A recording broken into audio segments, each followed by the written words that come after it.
right, good evening, everyone. Thank you so much for joining us on our DCAGT Live.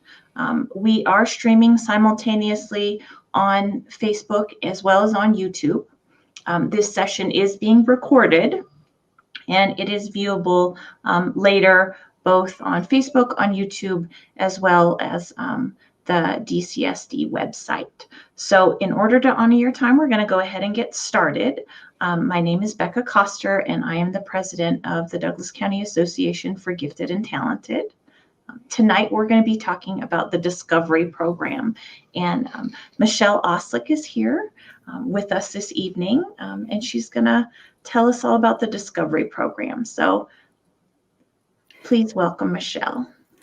Hi, thank you so much, Becca, and thank you for having me. I'm really excited to get to talk with everyone about the Discovery Program, answer some questions. In a little bit, we're actually going to be joined by some current and former Discovery Program students so that you have a chance to ask questions of them as well and get their perspective.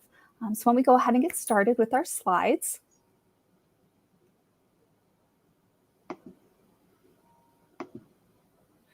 So this is just kind of a brief rundown of what we're going to talk about this evening. First, we're going to talk about definitions and characteristics of gifted students, a gifted programming overview of Douglas County in general, especially for those of you who might have students in the younger grades and may not know as much about how Douglas County School District approaches programming for our gifted students. And then we're going to talk about the Discovery Program in specific. And then we'll have a chance to ask those questions of our former students and a parent. Then we'll come back and talk a little bit about the application process, and we'll end with just a general question session with me about the program and the process for application. So the definition of gifted that we work under is that gifted and talented students are those students whose abilities, talents, and potentials for accomplishment are so exceptional or developmentally advanced that they require special provisions to meet their educational needs. So they need something more than what a typical student needs in order to make sure that they can reach their potential.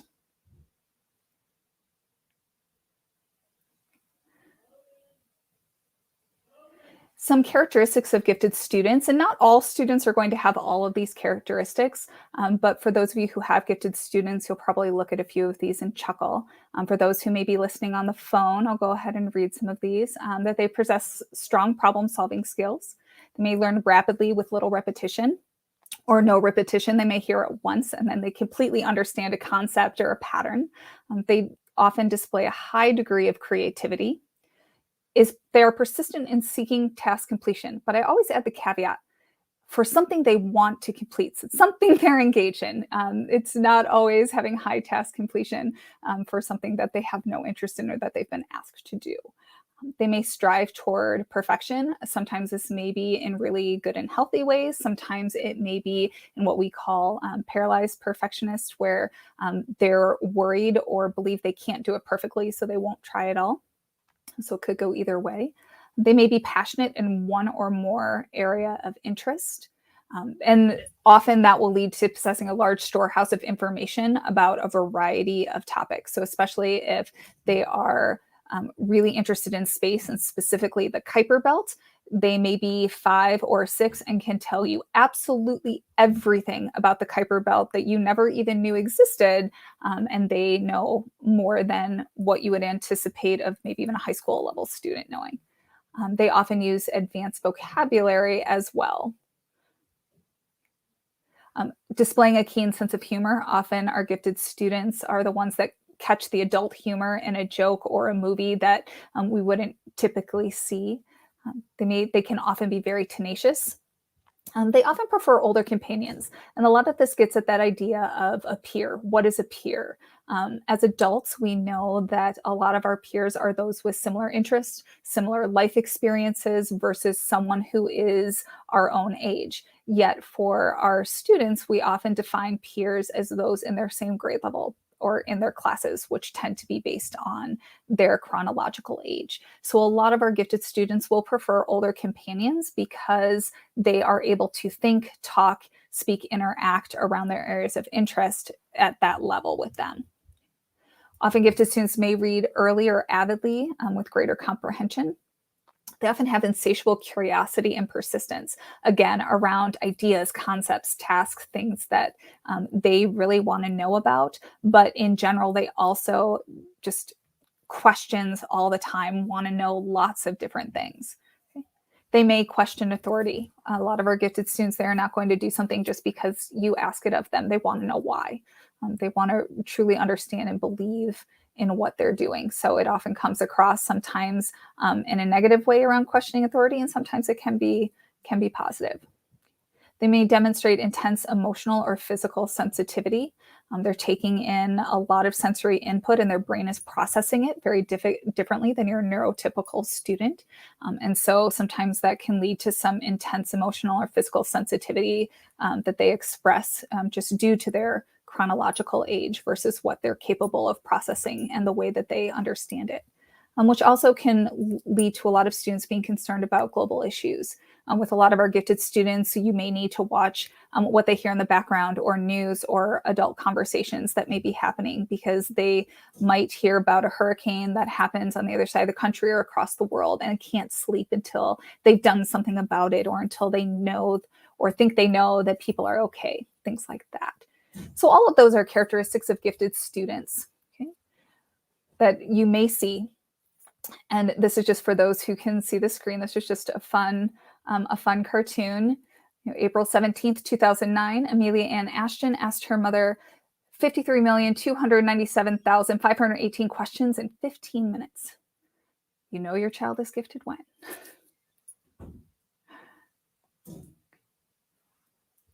So what guides our work? In Douglas County School District, we are really committed to helping students acquire what they need to be responsible citizens who contribute to our society. We want to make sure that we work together with all of our schools, our principals, our staff, our parents, our families, our students, so that we can serve a full continuum of learners where they feel safe, they feel valued, they feel understood and seen, and have a sense of belonging, feel connected, so they really can reach their highest potential. And we want to make sure that our programming is student focused so that we are able to meet the unique needs of all of our learners.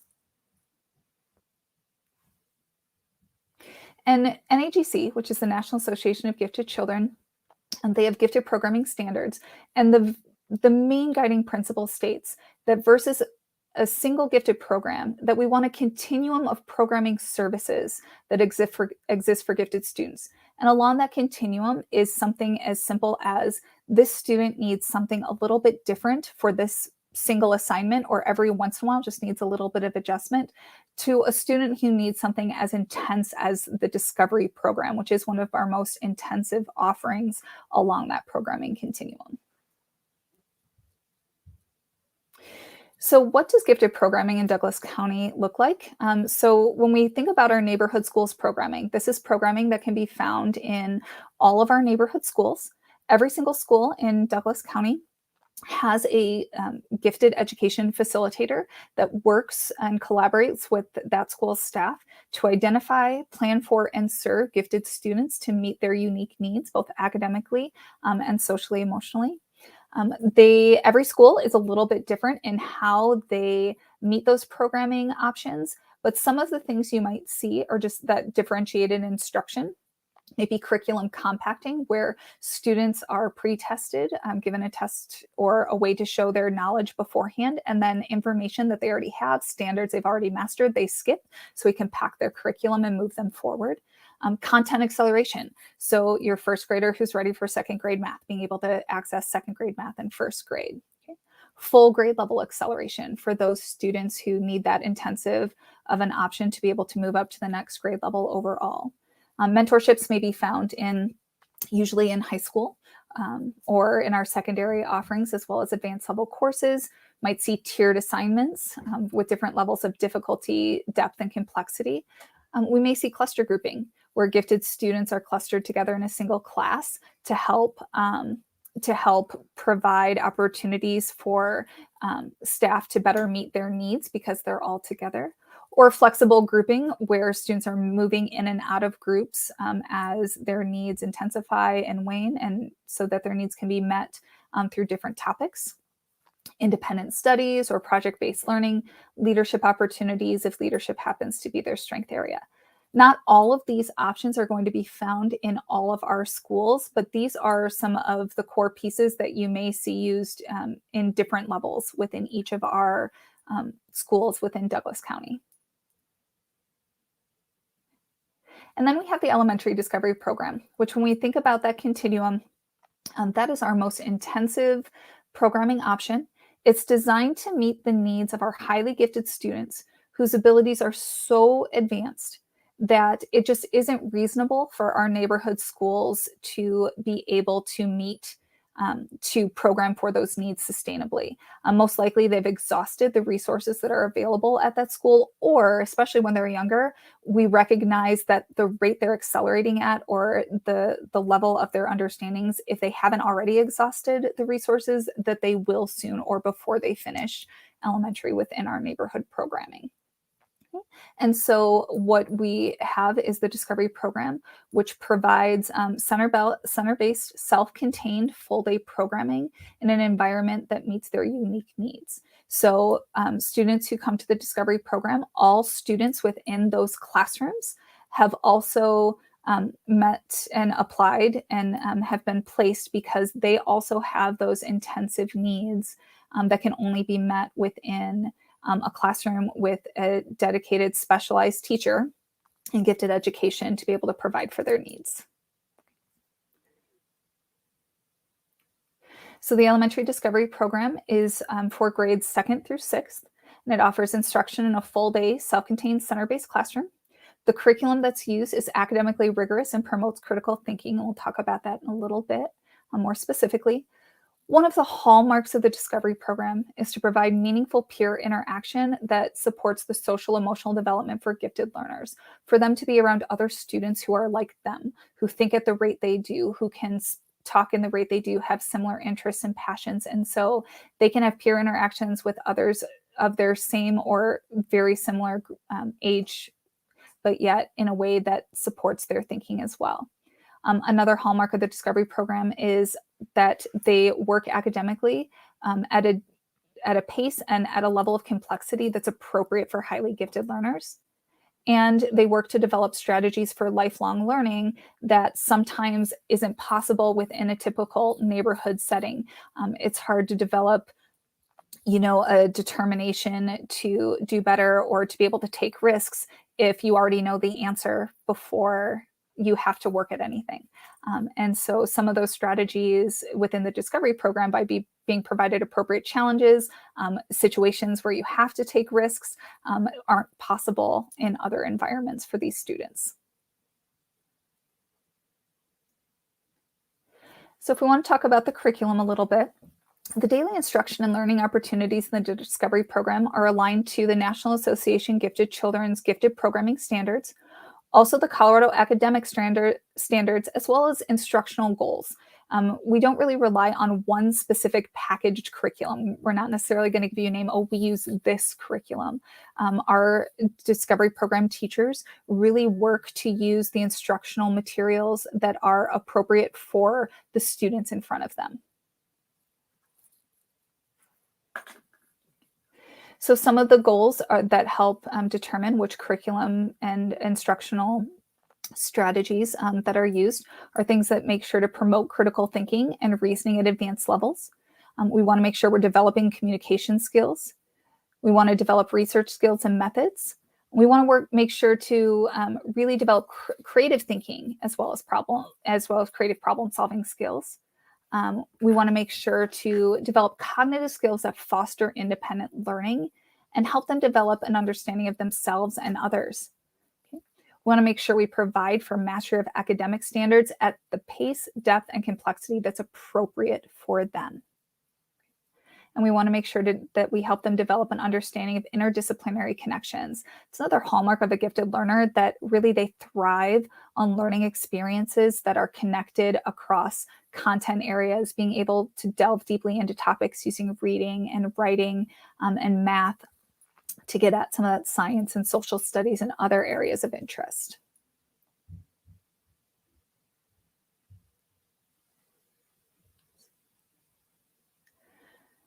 All right. If we think about math, actually, Becca, I think we might have skipped a slide. I'll go back one. There we go. If we think about language arts, so usually we have in the Discovery program conceptual units of study that really work on fostering that interdisciplinary thinking, looking at complex issues and problem finding, lots of stimulating discussion and debate and reasoning and skills of persuasion. So you may see integrated theme-based units or shared inquiry discussions. A resource that's been around a long time that we often find in our Discovery program is junior grade books, which is really fantastic with that shared inquiry discussion, or just like below Socratic seminars specific to reading. Our teachers may often develop novel units appropriate to the interest, strengths, and needs of the students in front of them. They may use a writing and reading workshop format, especially to meet the various levels within their classroom. It is not unusual if we're talking, let's say, the 5th and 6th grade classrooms for Discovery. It's not unusual to find readers and writers working everything from that typical 5th and 6th grade level, if that's not one of their strength areas, all the way up through high school and college levels. So oftentimes you'll find formats that'll really allow teachers to be able to differentiate to the level that's needed. We often have advanced vocabulary development and advanced writing and research. For math, we have students who really need a chance to experience the joy of investigating the rich concepts, and really to also work at the depth and pacing that they need to, as far as math is concerned. So we really are looking at providing opportunities to reason abstractly and quantitatively, to really persevere in problem solving, being able to look at lots of different ways to solve problems and critique those viable arguments and support their own reasoning. Really looking at them to be able to delve deeply and creatively into topics and projects and problems of interest. We really want them to engage in problem finding, problem solving skills and strategies that really stimulate that mathematical reasoning as well. And most importantly, we want to make sure in the Discovery program we're providing the acceleration in content and pacing that includes early exposure to probability, statistics, logic, algebra, all of that. So placement decisions for the Discovery program, it is an application process, and I'll talk very specifically about this year's application after our student Q&A, but it's based on multiple criteria from a body of evidence. When we talk about the application process, we'll talk about that there's a lot that is collected. A few of the pieces are listed here. There's a norm reference parents observation scale that all families fill out. That same observation scale is filled out by the students' current and sometimes former teachers. Students submit writing samples and or other work samples. Anything that can really show a student's ability, potential. We always ask samples to be provided from the current teacher in school, but parents are more than welcome to submit any work samples or artifacts that were created at home.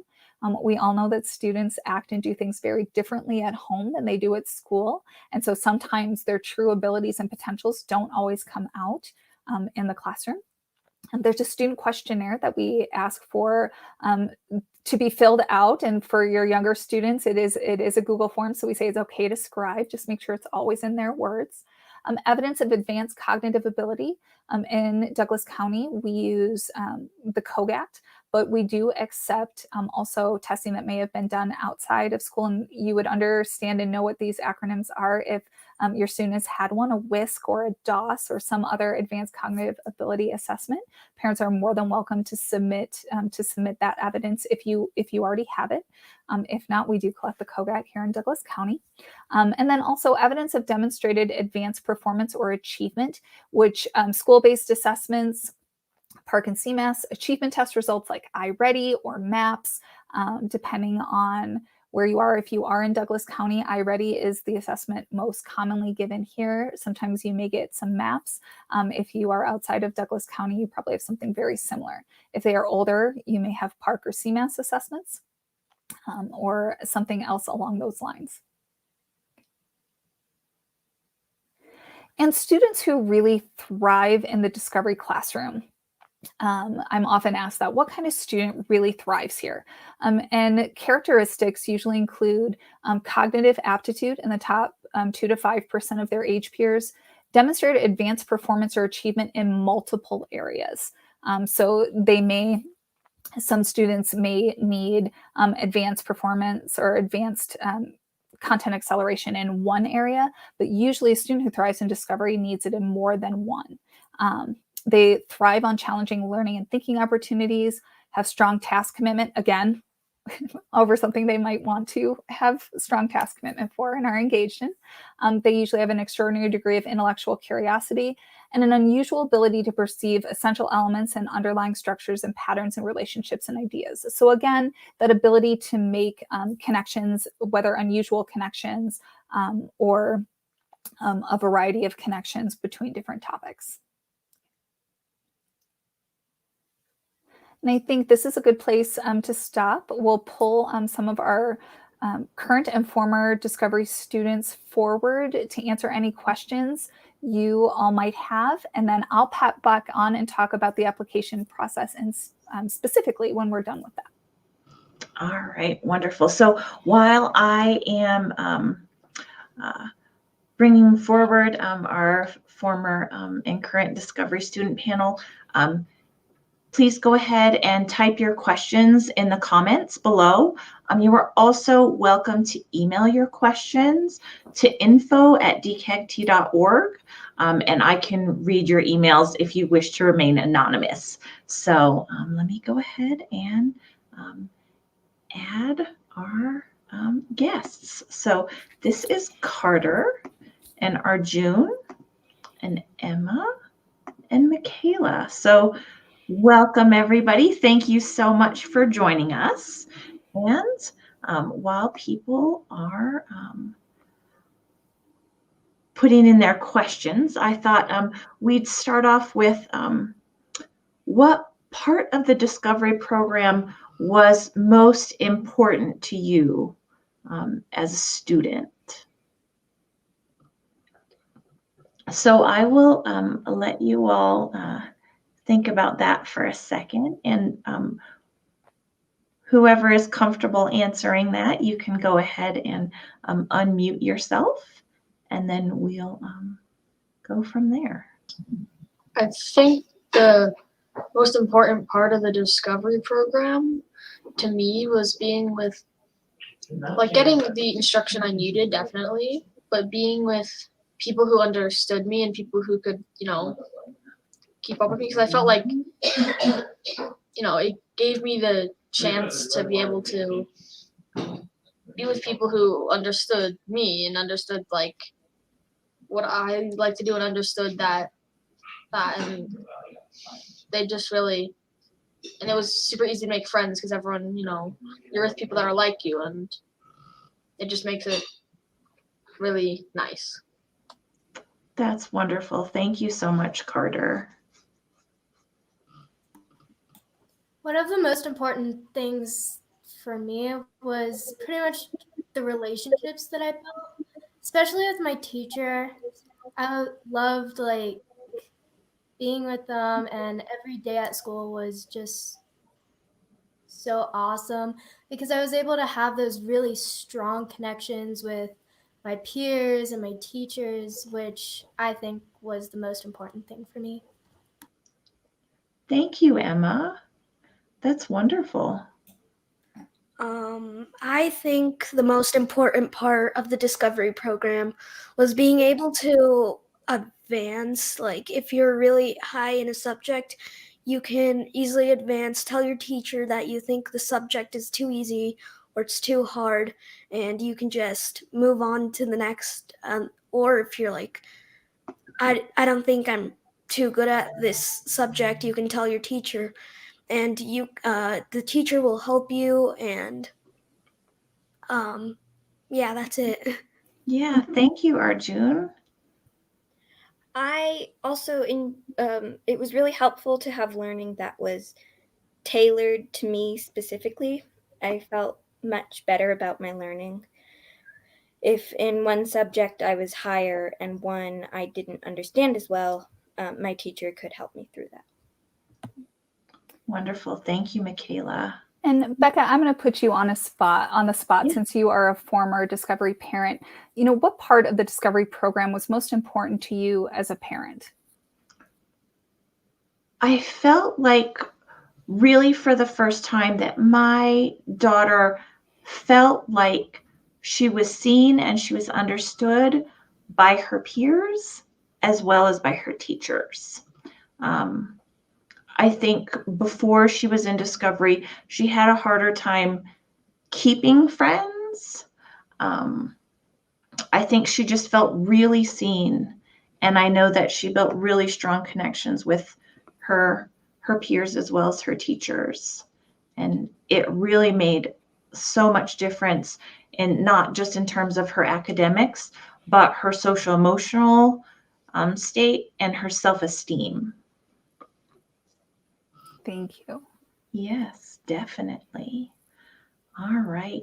So we have some more questions. So did any of you move from a different school to attend Discovery?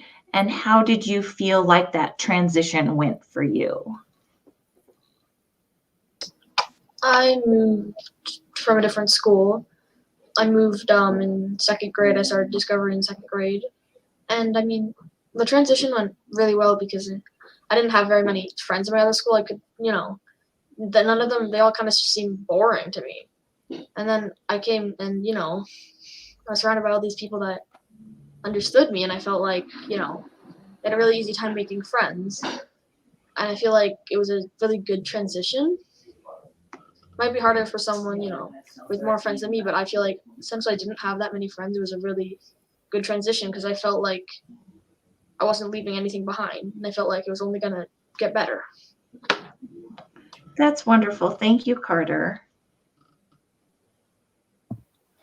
I also moved from a different school, and I had a bit more friends, so it was difficult at first. But I definitely felt like everybody around me understood that because a lot of them went through the same thing. So that definitely made it a little bit easier. Yeah, thank you, Michaela.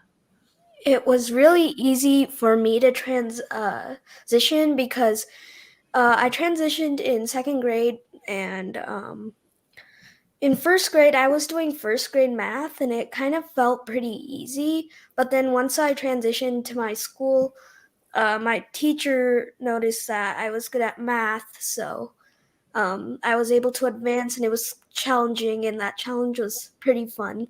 And it was also really easy for me to make friends. Wonderful. Thank you, Arjun. All right. So our next question is from Holly, and it's what was the major difference you noticed between your neighborhood school and the Discovery program? I feel like I wasn't I feel like I was kind of an outsider in the neighborhood school, and in Discovery program, because I went in second grade, everyone was kind of outsiders.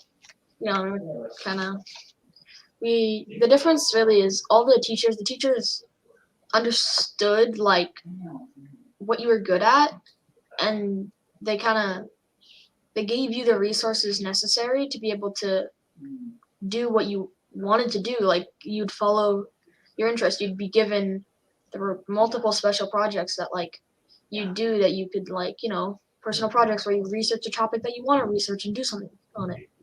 Whereas in the neighborhood school, I feel like you weren't doing that. You were just given like a worksheet and told to like memorize a bunch of stuff, and I feel like it went from boring to exciting. That's wonderful. Thank you, Carter. One of the major differences I noticed were like the amount, like how challenged I was. I felt much more challenged, and that made me enjoy my learning more. It wasn't super easy. I was able to work a little harder and get more out of each lesson. Great. Thank you, Michaela. Something I've noticed is that the difference between like a regular school and a discovery program, it's like you can walk up to your teacher and say, I'm really anxious about this presentation that I'm going to do, and they will help you. And but if you're in like a regular class, uh, they'll be like, it's all right, you can do it, and then it's just done. But in discovery, your teacher actually helps you and discusses what you're nervous about and other stuff. That's great. Thank you, Arjun. And as a parent of a former Discovery student, one of the things that my student really appreciated was that additional help with things like being nervous, being anxious, sort of that help with those perfectionistic tendencies that Michelle had talked about earlier. So you could talk through those things and then get ready to move forward. And those were really, really valuable for my daughter. I'm curious. Emma, do you have anything to add? You're the only student here who is in their school in what we would say the general education classroom before before you moved over to Discovery. Did you notice any differences between your classroom before Discovery and after? Well, I think my first grade teacher did a really good job of helping me with some of that advanced stuff, but I definitely felt like my needs were more met in second grade when I moved to Discovery, and I was a lot more challenged, and it was a lot better than my first grade experience where I was learning multiplication while my other peers were just learning addition or some of those basic math things. So I definitely felt a lot more challenged in second grade. Yeah, thank you, Emma. All right. So our next question is from Belinda. Are any of you stronger in one topic or subject than another?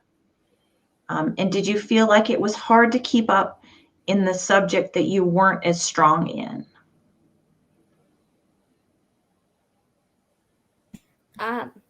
I was definitely in that place.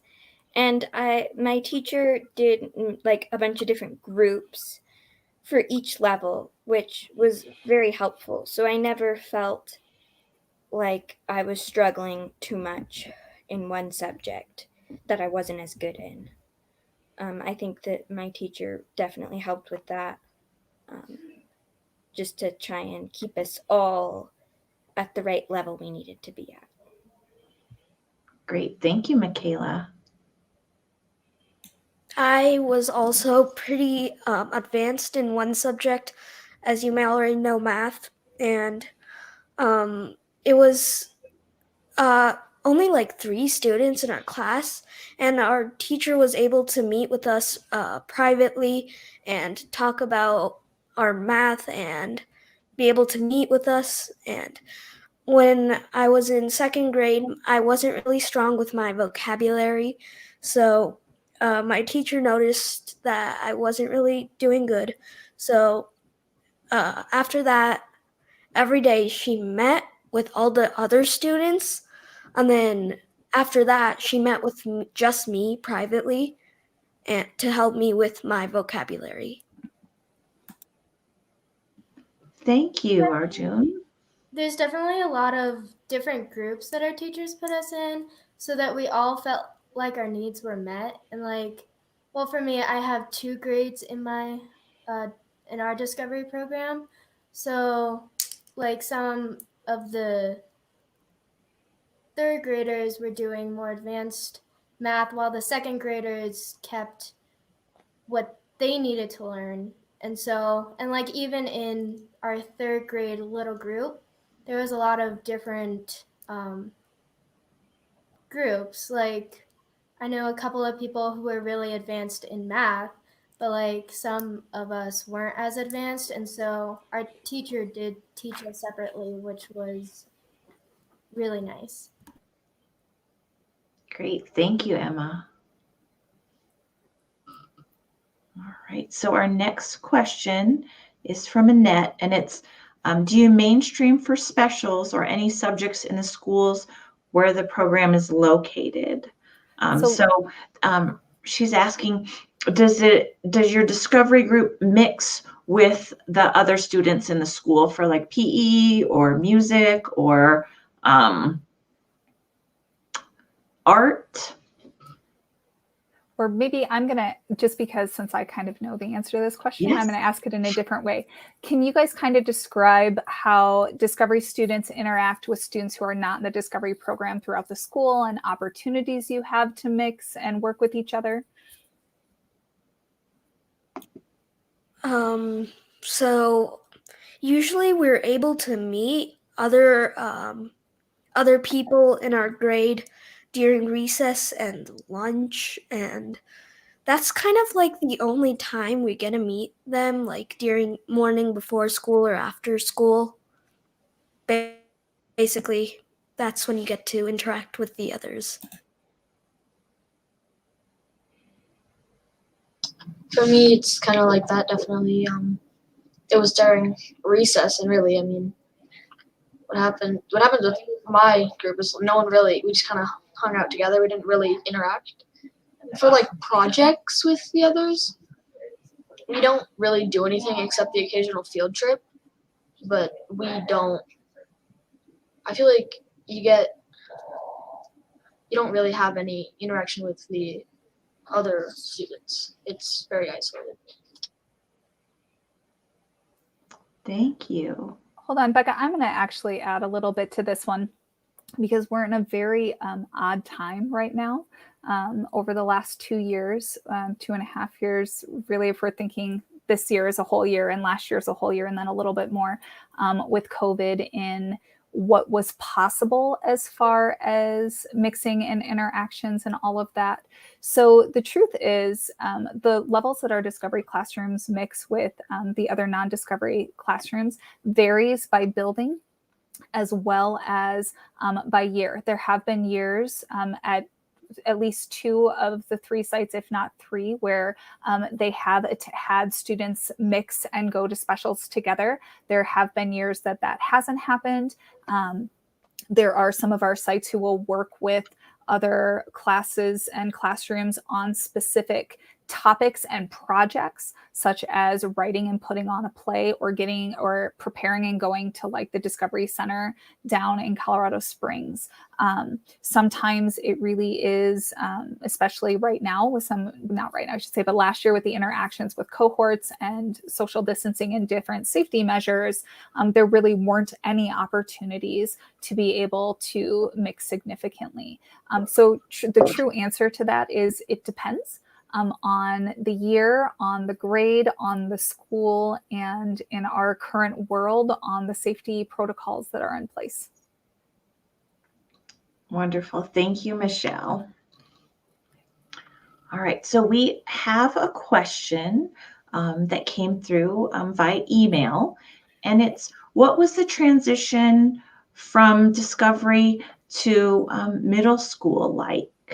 And do you feel like your academic, social, and emotional needs continued to be met after you went to middle school? My year was a bit of a weird one, considering it being my 7th grade year was COVID, so I don't know how this much will apply to you, but mine was good, and I feel like all my academic needs were met pretty well.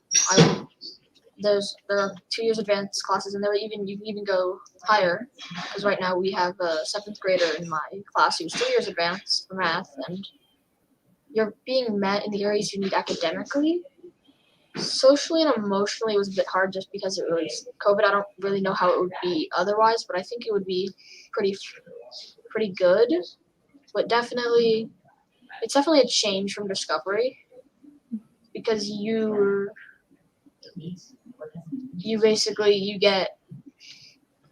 introduced to this whole new experience with so many people, you meet a lot of new people, and that's, I mean, you really expand your knowledge, and you grow as a person a lot. Wonderful. Thank you, Carter. For me, I just went into 7th grade, so I just left Discovery, and it's been interesting. There's a lot of classes where I have a lot of other students, and it's almost overwhelming because from 2nd to 6th grade, I was only with 17 people that I knew really well, and then all of a sudden I'm in a class of 65, and it's hard trying to like meet everyone, and even just like transitioning from class to class, it's you don't have the connections that you do in Discovery. It's like it's harder to connect with your teacher if you only have like one class with them, and like a lot of the students, because there's so many, you can't really connect with them very as deeply as you can in Discovery. But for the most part, I think a lot of my teachers have been trying to help the few of us that were in Discovery last year. So for the most part, I feel like our needs are met. Thank you, Emma. It's definitely a transition, but I felt it almost like relieving to meet new people that weren't in Discovery, just as a change. Because, yes, I was with all these Discovery people for such a long time. It was nice to meet people who weren't in Discovery. And then the teachers, I hear a lot to advocate for yourself. A lot of times the teachers will encourage emailing if you're struggling or if you feel it's too easy, just to communicate with your teachers. And my teachers have been really good about helping me with those things. Great. Thank you, Michaela. Becca, what about you as a parent? How did that transition go for you and your family? So I think because it was a weird year, we elected to do e-learning that first year. So we're a multi-generational family. So my parents live with us and they're both 85. So we had to be really careful. And I think her academic needs were met, I think, because she was lonely and it was just hard to be at home, that her social emotional needs weren't met, not for any reason because of programming at school or anything. I just think it was just a tough year. She transitioned back to in-person learning this year, and it's going amazingly. So I think it's just one of those things that, with COVID, sometimes you just have to chalk it up to like, that was real interesting, and hopefully we learned some things, and she learned a lot about herself as a learner during her 1 year at home. And for those who are listening, I'll give a little historical perspective. When the Discovery program was created in 1998, the agreement was made that if students were going to give up their home school for elementary and come to a regional location, that every single neighborhood middle school, all of our secondary options would have programming appropriate for Discovery students so that they could return to their home middle schools and progress through their middle and high school feeder with their neighborhood peers. And so every single neighborhood middle school within Douglas County has programming for Discovery students. Before I took my current position at the district level, which lets me work with all of our Discovery sites, I was the 5th and 6th grade Discovery teacher at our Castle Rock location at Renaissance.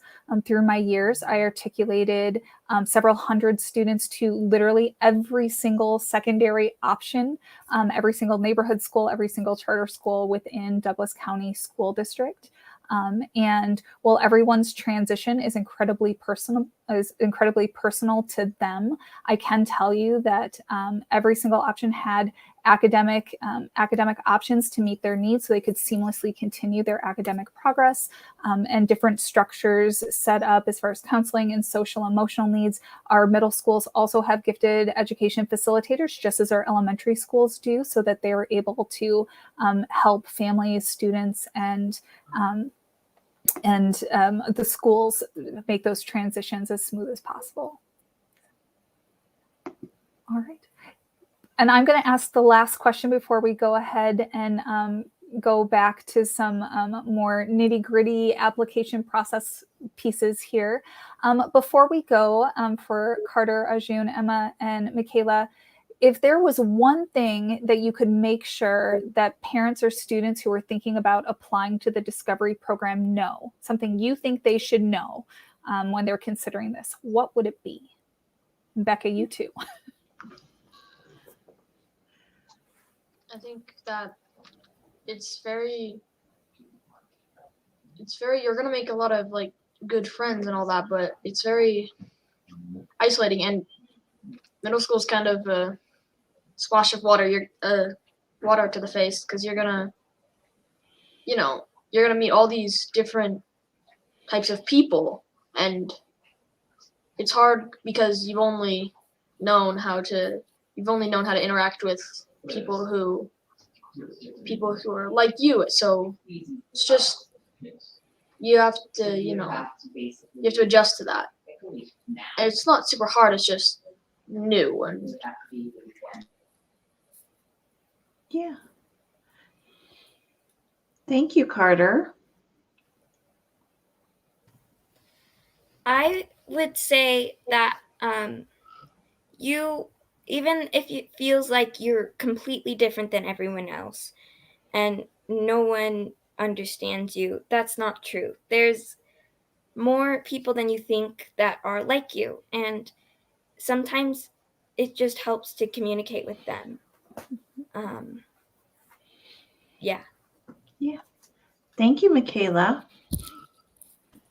The Discovery program for me was some of the best years of my life because I was able to meet so many new friends, and like a lot of my friends I met in second grade, and they're still my best friends today. And I'm still in contact with a lot of my teachers, and everything, all the needs are just met. And you go through your elementary school or middle school a lot better. You can understand more concepts, and everything's just a lot better. So yeah. Thank you, Emma. The Discovery program, it's really meant for students who either aren't strong in one subject and are way better in another subject. And it's meant for students who want to be challenged in learning, and they want to be able to face challenges and yeah. Thank you, Arjun. So for me, I think that being in the Discovery program helped my student learn how to learn, where she could sort of figure out how to persevere through things and learn how not necessarily to understand something right away and to stick with it and then to understand it. And I think that that was very, very valuable for her and will continue to be valuable to her throughout her life. Well, thank you all for being here tonight and answering our questions, giving up your time. I know I can sit up here and talk about the program all day, but it's different to get to hear from your personal experiences. So thank you all so much for being willing to share those experiences with us. Yes, thank you very much. All right, so I'm gonna go ahead and we can move forward. I'm gonna remove our panelists and And then I'll briefly talk about the application process and then answer any other questions. So if you want to go ahead to the next slide, Becca. Okay. So the Discovery Program is located regionally at 3 sites. In Highlands Ranch, it's at Northridge Elementary School.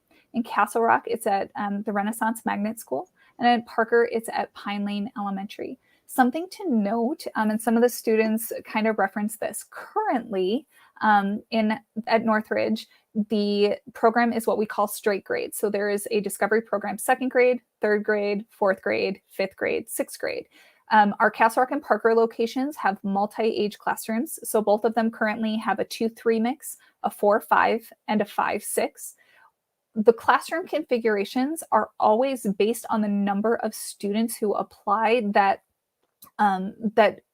require placement, and that we are looking at the numbers. So those configurations can change. In my 10 years teaching in the Discovery Program, we had some years where we had a 2-3, a 3-4, a 5-6, a 2, a 3, a 4-5, and a 6.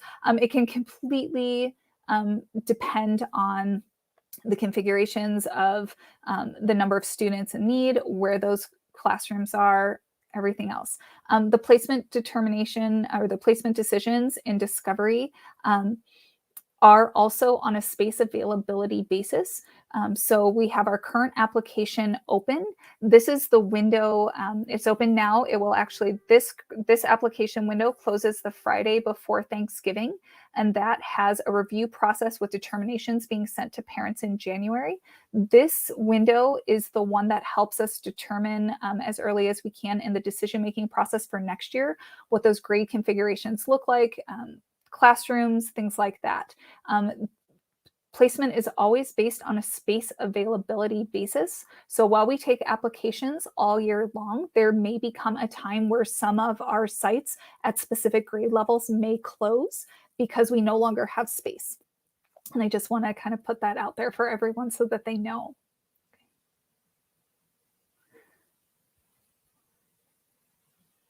So applications, if you're looking for the application, you can go to the Douglas County School District website.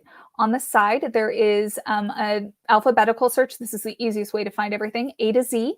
Go to G for gifted education. Once you're there, on the left-hand side, there'll be a tab for Discovery Program. If you click on that, the application materials will be on the front page.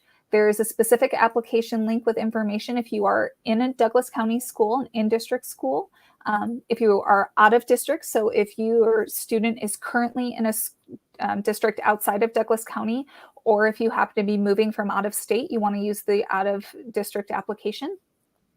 Also, if you are currently homeschooling your student, there's also a separate homeschool application.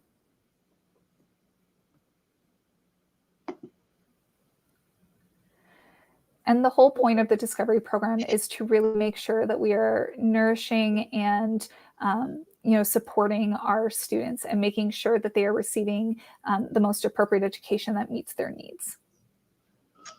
Wonderful. All right.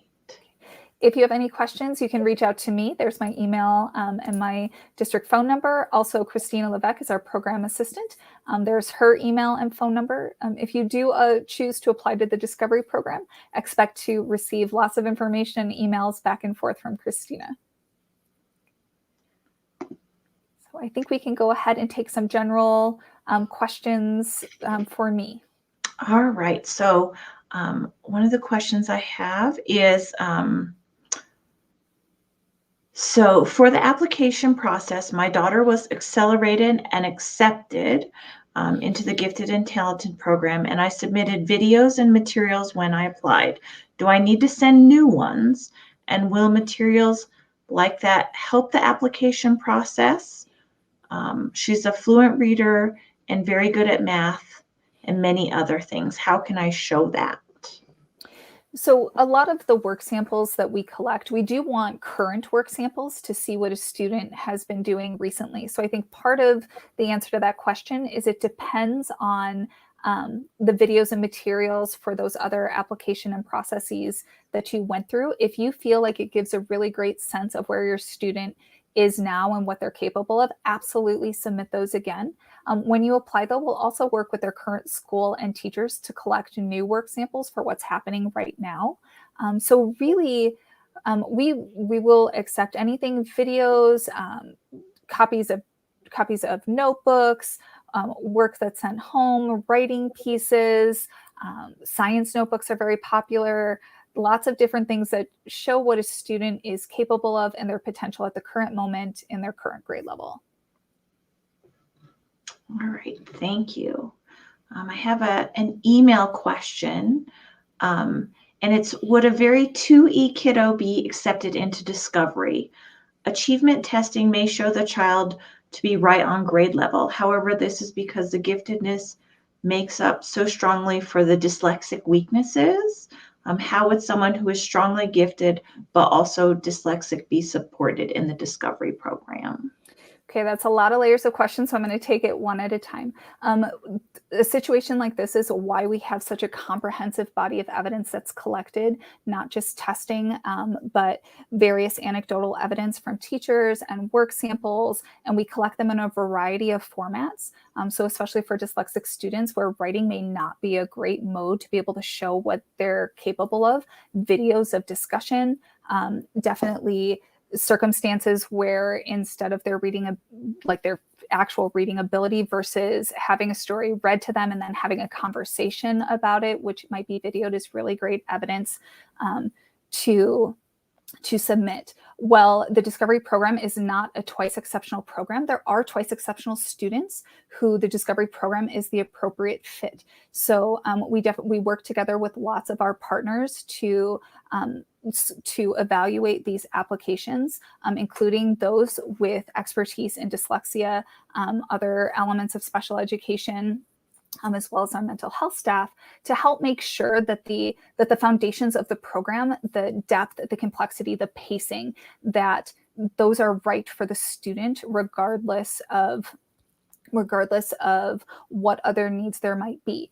Now, for a student who is twice exceptional, so whether it's dyslexic or another disability, we will look to support those needs in that environment. And if the Discovery program is considered the best place and that pacing, depth, and complexity is appropriate for the student, then we will collaborate with everyone who you are typically collaborating with to help meet those needs, to ensure that those needs are still being met appropriately within the Discovery program environment. All right, thank you, Michelle.